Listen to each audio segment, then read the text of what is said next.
Páginas Cotidianas. Páginas Cotidianas. Com Dirce Becker-Delvin. Agora 14 minutos restando para as 8, 14 para as 8, 18 graus e 1/10 a temperatura. Olá, Dirce, bom dia. Bom dia, Nicolas. Tudo bom, Dirce? Oi, Paulo Rogério. Bom dia, Josué. Bom dia e bom dia para você que está nos acompanhando.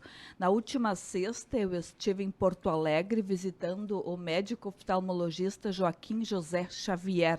Foi um reencontro. Há quase 50 anos, ele fez uma cirurgia de correção de estrabismo nos meus olhos. E minha família não podia pagar pelas despesas, então ele realizou o procedimento sem custos. Há alguns anos eu estava procurando por ele, né? Eu queria reencontrá-lo para agradecer. E outro dia, então, eu consegui o atual endereço.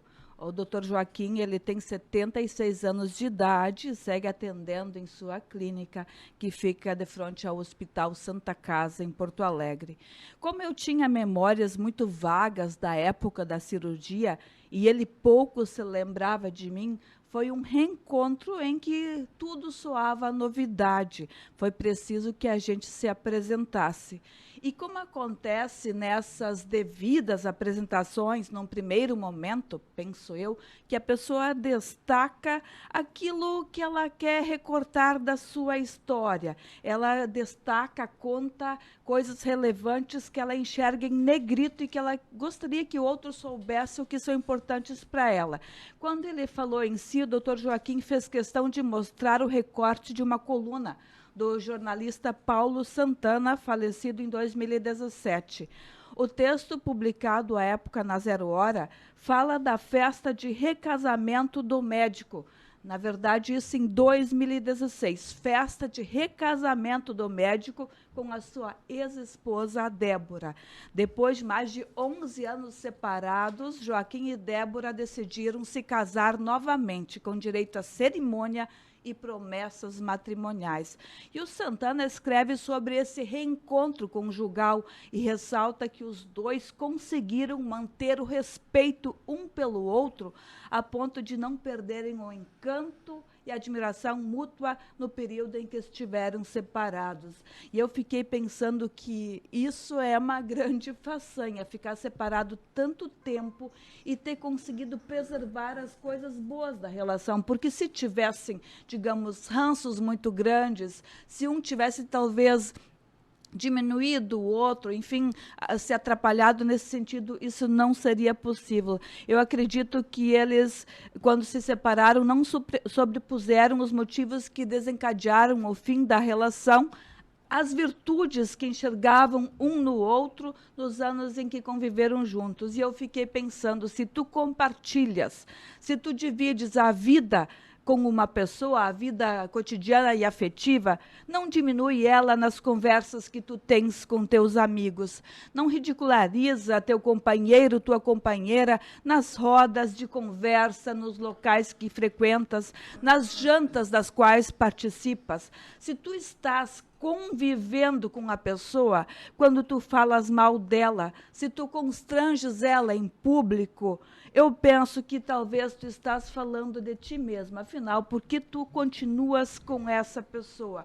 E se a gente for pensar assim, não estou dizendo que isso é fácil, a vida a dois é um grande desafio, mas críticas e desprezos, eles são venenos para as relações a dois.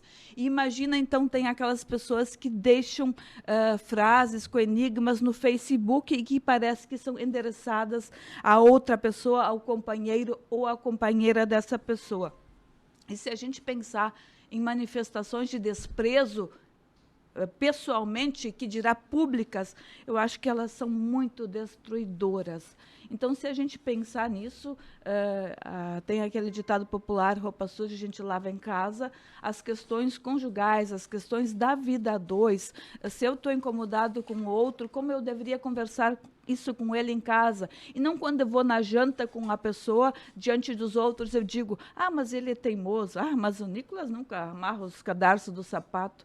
Não faz isso diante dos outros, diz isso em casa. É que a gente, por vezes, tem a tendência de se prosear diminuindo esse outro. E esse casal só conseguiu voltar a viver junto. Eu achei muito bonito isso, porque ele disse, namorei outras pessoas, voltei para minha ex-mulher e eu quis casar de novo com promessas matrimoniais, inclusive.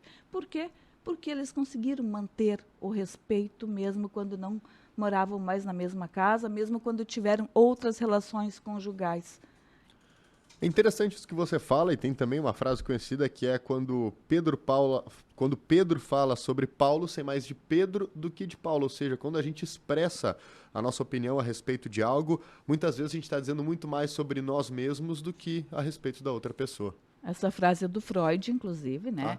E vale para pensar, se eu lá no salão de beleza fico criticando meu marido, será que eu não estou falando de mim? Não é? Se lá na roda de futebol dos meus amigos eu diminuo minha mulher ou conto defeitos dela, por que eu estou fazendo isso? O que tem dentro de mim para que eu tenha que fazer isso? Por que eu não resolvo isso na minha casa? E por que eu estou com essa pessoa se ela é tão feia, digamos assim? Estou dizendo feia nas suas virtudes, no seu comportamento, ou enfim, na sua estética que seja. Acho que é o grande desafio da vida, mas achei mais uma lição do Dr. Joaquim José Xavier, poder se recasar com a mesma mulher. Mas essa é uma boa pergunta para se fazer. Como é que foi o encontro com ele? Lembrava de você? Não, porque isso faz 50 Sim, anos. Exatamente. Ele lembrou detalhes de que ele atendeu uma menina que não falava português, mas foi um encontro muito lindo, né? Imagine como me senti quase 50 anos depois poder ir lá agradecer, porque à época ele fez a cirurgia de forma voluntária, né? Depois de uma carta que minha mãe escreveu. Que grandioso esse homem, né? Ele fez isso com muitas pessoas, tanto é que ele ganhou em 2006 o reconhecimento de cidadão de Porto Alegre, ele é de São Gabriel, pelo seu trabalho voluntário prestado a tantas pessoas. De tudo que ele mais gostou, porque à época o meu irmão batizou um galo de Joaquim em homenagem ao médico. E como ele é bem pequenininho, ele disse, bom, fui galo pelo menos uma vez na vida. Obrigado, Dirce. Gente, bom dia. Tá certo, obrigado, Dirce. 8 minutos.